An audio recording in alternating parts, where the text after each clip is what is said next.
Can you tell me who you are? I'd rather not. and don't do that. Because the microphone. I'm Jerry Hyde. I'm a therapist and an author. We're launching a new book, which was written 2 years ago over the period of a year, like a journal, from January the 1st to December the 31st, documenting observations I made over the course of 366 days, because of course I picked a leap year, which made the job even harder, because it was a whole day longer. The book is called The Book of Sin, How to Save the World, a Practical Guide. I can't imagine what prompted me to choose that subject and do it in that way, but I did. And I learned a huge amount. So it's, you know, it's exploring different codes, moral codes that people have lived by, and really looking at the consequence of living without those codes. And I came into it in a kind of quite rebellious, you know, we don't need these codes, they're outdated attitude, and very quickly realized actually a lot of the world's problems are because we don't have any codes anymore. So it almost turned me into a Tory. What? No, it didn't. I interviewed some very interesting people for the book. Grayson Perry was the first person, and you know, his statement was, sin's, you know, what does sin mean? It's out of date. And I, you know, that made me think, oh shit, I've chosen this thing that's totally irrelevant.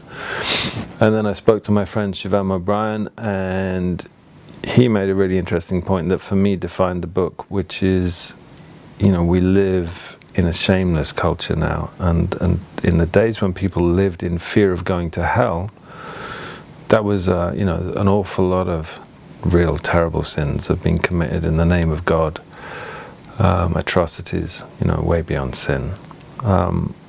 But you go too far the other way and you create a shameless culture where there's no consequence. No one considers the impact of the amount of plastic they're using, or politicians behave in such ways that they're beyond humiliation. Then you end up with a very, very dangerous, you know, culture or society that's actually, you know, threatens to implode and self-destruct.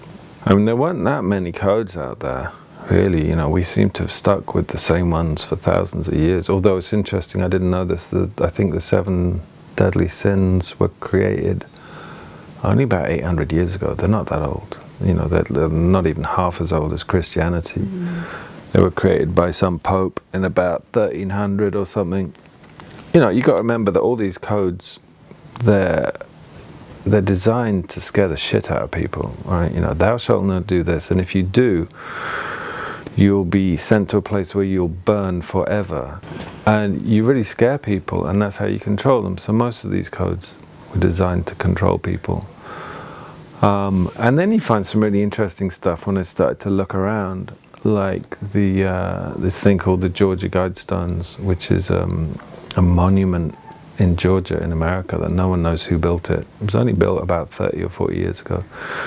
And it's got some very, very interesting inscriptions on it that tend to scare people, like a suggestion that we need a world government, or the suggestion that the world needs to be kept to a certain number. I think it was 500 million, which is probably true, but then people are going, oh, this is inciting people to genocide. Well, no, I don't think it is, and we do a pretty good job of that anyway. But you got to recognize that, you know, some of the things that we're struggling with are just because of the fucking size of us as a species, and that's kind of hard to manage.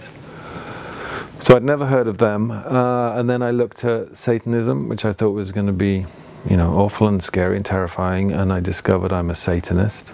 You know, in terms of, I would say about 90% of their commandments, I just thought were common sense. You know, there are a few where they talked about, you know, smiting down people and what have you, that they lost me. But on the whole, you know, get curious, look around. There's some really interesting stuff out there. If there's any intention. I'm not preaching a code. I haven't written a book where I've said this is how you should live your life. You know, now that the 7 deadly sins are no longer relevant, here's my deadly sins that I think you should live by. I wouldn't dream of doing that. And I'm inviting anyone who reads it to consider, right, what's my code? But yeah, make your own code and live by it. And that requires huge willingness to, you know, what we call self-inquiry, to be really, really curious about who you are and what's your actual truth. Not the you know, Osho said morality is so that people don't have to think for themselves, and what I'm encouraging people to do is really think for themselves, not to, you know, not drive through a red light because you're told it's wrong, but to think of it for yourself. Yeah, if I do this, there's going to be consequences, people are going to be hurt, so this works for me.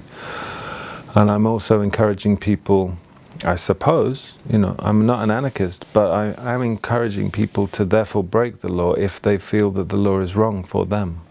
Just to really think it through. Don't follow orders because you're told. You know, again, Osho's, he said, don't follow any command unless it's coming from within you also. I call it a do-it-yourself help book. The ancient Hebrew translation of the word sin means to forget oneself. And that's really the only sin, right? Is if you go to sleep, if you don't pay attention to who you are and what's really, really, really important for you, then you are committing a sin. And people only really transgress when they're asleep. So you can't kill someone if you're awake. If you're wide awake and fully conscious, maybe you could kill them if they're, you know, threatening your safety or the safety of your children or something. But the kind of, you know, murderous behavior that not only psychopathic people or killers perpetrate, but also soldiers. You know, soldiers are trained to go to sleep. You have to be in a state of unconsciousness to pull that trigger or drop that bomb. So thou shalt not kill, that's not really the sin, that's a consequence of the greater sin, which is of being asleep. Then you can sin, then you can rape, then you can steal, then you can murder, then you can commit all sorts of atrocities once you've gone to sleep. But if you're awake, you can't do it. What it did was it reinforced the importance of waking up and being curious, but it also taught me something very painful, which is the importance of also going to sleep in order to function. And that's a really weird line. We need on-off switches, and our capacity to go to sleep, it helps us endure. And there are times in life when you have to endure, and being fully alive to everything can be overwhelming, and then you collapse. To walk down the street in London, you know, it's a tricky one, because if you're fully alive, you probably wouldn't get to your destination, because you've got to stop and talk to every fucking homeless person and every troubled person you pass, and you will pass them if you live in somewhere like London. You know, they're all around us. The world's problems are in our face. But what's the consequence for you and how you live your life if you make that decision? I'm just going to ignore all this shit. I'm going to ignore, you know, the packaging that I'm using to prepare my food, or I'm going to ignore the person I pass on the street, or I'm going to ignore this particular post on social media that I find disturbing because it's just too painful, or I'm going to ignore it because I can't be bothered. Yeah, have an on-off switch. The first part is to investigate in different codes, and the second part is, what do I do for myself? You know, this was a fucked up year that I chose. You know, it was Brexit. It was the year that Donald Trump got into power. It was this kind of synchronistic thing. I don't know if it was because I picked up on some dark shit happening.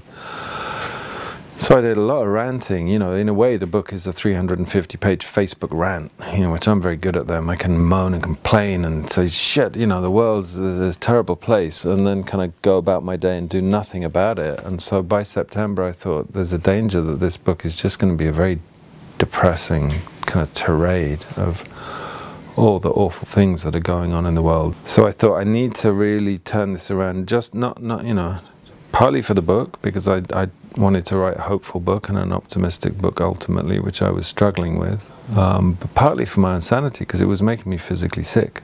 So I started to think, well, rather than complain, you know, what about if I make some recommendations for what I think might make a difference? And I came up with a short list that I kept deliberately short because it's easy in a way to write a long list, but if you actually want to do something, it needs to be short and succinct and actionable. The war against drugs, that has to stop. You know, that's just pointless. We need to change our attitude towards drugs. And in the time since I wrote that, you know, nothing to do with me or this book, because it's not even out yet, but I see that happening.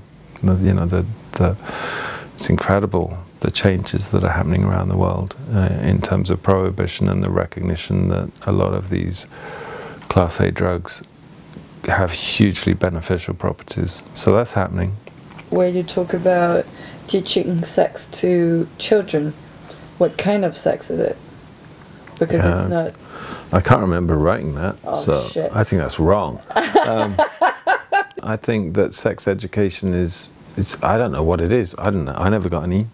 Something that has become so taboo. Again, I think it's wrapped up in, a lot of it is religion and taking sex away from people. Sex tends to make people happy. It's one of the reasons that it was kind of frowned upon, because happy people are far harder to control. You want frightened people who are dependent on the governing bodies to look after them. You know, we live in a world where it's super repressed and there's so much shame around it, and so therefore it seeps out. And you know, the shadow side of sex is pornography, which is in every playground, and that to me is a consequence of repression and a lack of respect that comes with that repression, a lack of sovereignty around sex or sacredness around sex. And I think it wouldn't hurt kids to not have, you know, you don't need graphic sex education when they're 5 years old, but sovereignty and sacredness around their bodies would help enormously.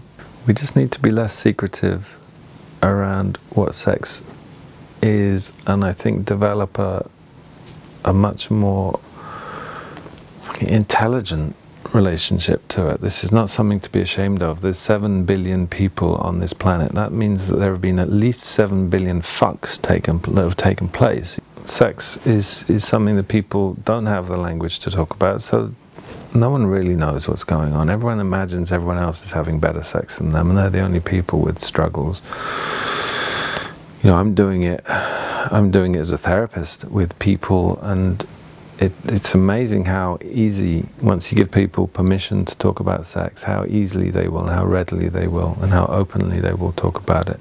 Education needs to change. You know, our education system is archaic, and between myself and my kid's mum and her partner, we changed the way that we're educating our children. So that felt like an immediate thing that actually happened, that changes the world. You know, it changes our little world, and that's the point I'm making. You do something to change your world. If everyone, rather than feeling hopeless, you know, it's very easy to feel overwhelmed.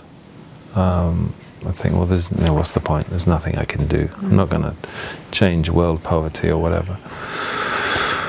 But you can do something in your own way. It doesn't have to be even noticeable, but if you make a difference to how much plastic you use, how much meat you consume, you know, these kind of things. I read a post recently on Facebook or somewhere, social media, saying the most immediate way you can change the world is to become vegetarian, you know, or vegan. You stop consuming these things begin to change. And you know, we live in a time when we aren't so powerless because we all have voices, we all have platforms. You don't have to be a kind of notorious figure to get in the papers anymore. You can post stuff, you know, you can make it, you can be visible in a way that I don't know if we've ever been able to be like that before. So the internet changes everything. For me, changing the world is changing one thing, you know, influencing one person to do something differently. You've done your bit. Just, you know, make your life purpose to leave the world a better place than the one you arrived in. Do you want to add anything, whatever you can mean?